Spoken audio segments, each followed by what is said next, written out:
Okay, so this chapter is on children and youth's participation in digital spaces and the moral and ethical status of the communities we take part in constructing online. The chapter defines participation as the action of taking part in something in the state of being related to a larger whole, which James says points to two key components of participation: individual agency and connection to a larger entity. James mentions that youth have different mindsets when it comes to ethical participation online and points out three major mindsets: play nice, it's a community, and it's just the internet. In James's research, which is talking about children youth participation online, she mentions a lot of examples from people who aren't even children. Children are below the age of 18, and she mentions and takes a lot of quotes from young adults. Once you become an adult, you can no longer use your own experiences as examples to represent children and youth culture. These are adult perspectives, not a child perspectives, and James should not be relying on what the adults say to support her arguments. The way adults use social media and digital spaces is going to be different from the way children and youth use and view these digital spaces.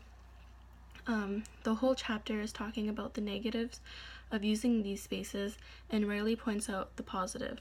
James is supporting the adult moral panics when it comes to how children and youth interact online.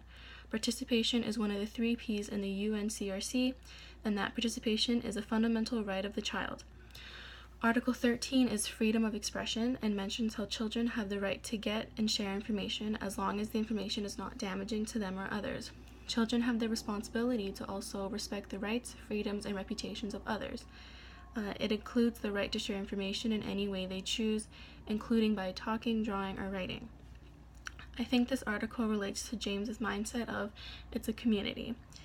In this mindset, James mentions children and youth, but also young adults, and uses the adult perspectives to back up her arguments.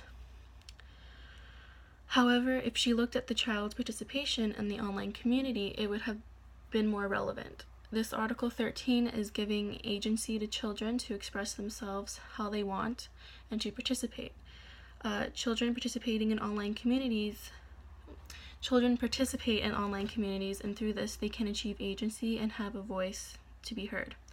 I've seen children participate in online communities through many different platforms. Some have YouTube channels, different social media platforms, and through gaming websites and other games. Through these activities, they can be participating in the community in a more positive way.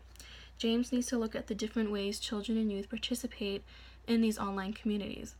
There are both positive through both the positive and the negatives, and see how their participation supports their rights instead of focusing on what an adult thinks their experiences are.